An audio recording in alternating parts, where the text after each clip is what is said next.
hard to put into words, but it captures sort of sensuality, Beauty. Mostly what I like is the color. vulnerability, And see the shapes in the bodies. The typography. a level of authenticity that a lot of artists I've seen that can't capture. When he sees a person's face, he sees the lines. It has that abstraction that is really I was like, at least the top half captivating. of this is gonna be better. Intriguing.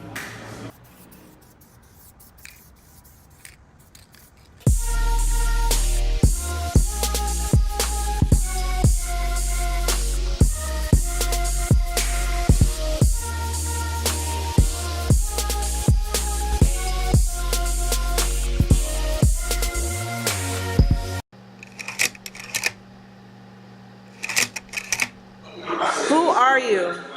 My name is David Anthony Geary, visual artist. Primarily I'm a painter, but also a printmaker and photographer. And I've been doing this about 22 years now as a career.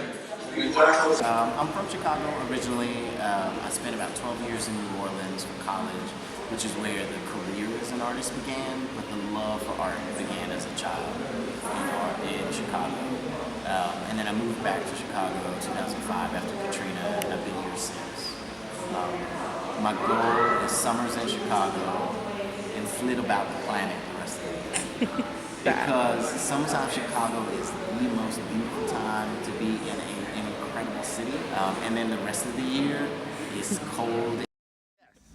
For the day, yeah, that is purely logistic. Like once the sun is on this wall, it's actually difficult. It's hot and it's really hard to see because there's so much light just bouncing in my eyes, like it hurts. Scale, for me, like this is literally 50 times larger than the largest thing I've ever done on a canvas.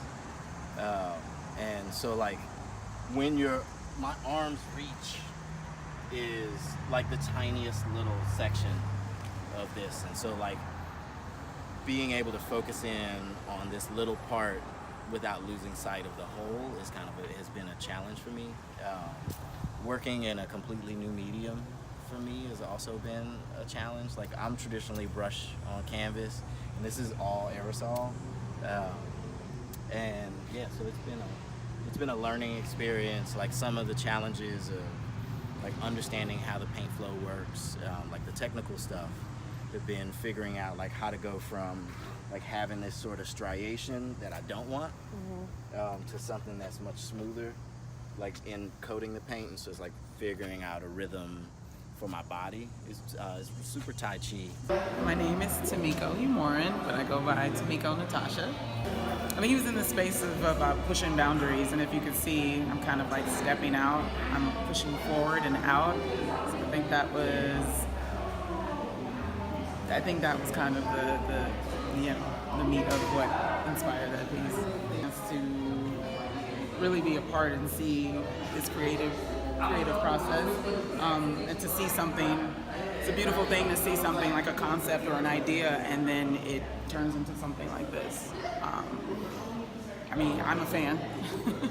The fact that the show is called Larger Than Life, and to see myself larger than what I am in the physical sense, it's cool, kind of a little uncomfortable a little bit, because then I have to, it's like looking at the reaction of other people when they see, and I am in my full glory, and there's nothing to hide there. So it's kind of liberating, but then kind of uncomfortable at the same time. At the end of the day, I'm happy with it, and I love it.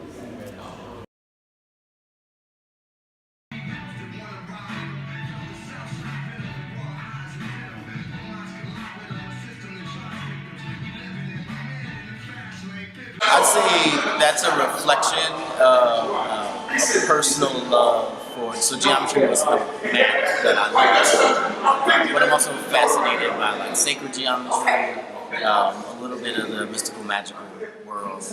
And the shapes themselves just sort of lean in a way that encapsulates the figure in a way that's so beautiful for me to express. So the figures in my work are always people I know. one of the things that's important for me is that that I create work of real people, people that I have known or met on some way or another. I think reality is far more interesting than anything I could create in my imagination with regard to the human figure, right? Because if I invent my own figures, then I have the propensity to idealize, and I want real bodies because the work is about real experiences, and so I have to use real bodies as a part of it. The thing that keeps coming up is just beauty, and he can find beauty in anything. Not just a physical, another person beauty. I mean, yes, that's one, but he can. I guess it's something I've noticed. Like, he could see that fan right there, and he will notice the circle and the other odd shapes in that. Where to anyone else, oh, it's a fan, but he sees something totally different, and then that circle or that shape will then inspire. As you can see the shapes in the bodies. No, I know him very personally. That's going back for quite some time. When I first saw his work, it was a bit intimidating. I thought he was really, as far as capturing portraits and the color uses that he does, it was really powerful. And for me, being an up-and-comer in the Chicago art scene, I was kind of intimidated because I didn't think that my work was on the level of his. So that was the first impression. We actually shown in a few galleries together, where I was introduced to him by a few other artists, local artists as well, and we just hit it off. I think he's a great dude.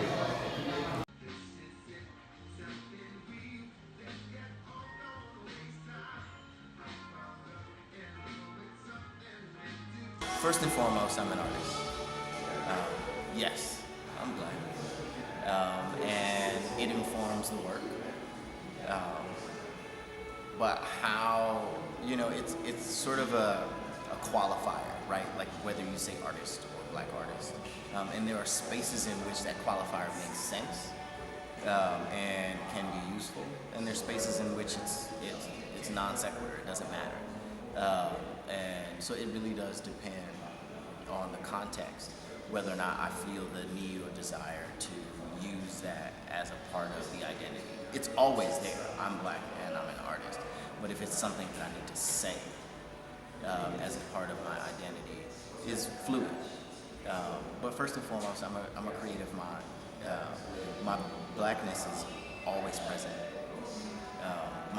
In the same way that Van Gogh or Matisse or Picasso painted their environment, the people that they know, the spaces that they travel in, I do the same thing. My space just happens to be a little blacker. They show in my work, definitely. Do they matter to some people? Sometimes, right? Like, I don't think anything is an absolute in that I share that identity if I feel the need to. And there are times when I will feel the need to, and there are times I won't. Sometimes when you say black art, people have a very particular thing, and like titles are loaded. So people have a particular thing in their mind. Does my work fit into that thing that one person has in their mind when you say black art? Like, is it the subject matter? Is it the person who created it? Like, what makes it that, right? I think outside of that identity, it is a discovery or a creative process that's happening, no matter what. So more than conveying a message, I think my goal with the work is to spark dialogue, right? So the work is more than saying something, it's about asking something. And so pieces, I tend to want to ask questions. What is beautiful to you, right? Or open or broaden your perspective about what is beautiful, what is important, what are the things that catch your attention. Because I'm talking about my interests, and so those are very personal, but as unique as I am, I'm still a human being on a planet with 7 billion people, so other folks are bound to have the same interests or similar interests, and so they can be things that are universal conversations. He's an art collector. Yeah, we got you. Hi, my name is Salome Jaffe. I came to know David through his amazing art and with the coalition that he is associated with. And he continues to inspire and help the neighborhood. And you can see that this is a very inspiring message here to keep loving each other.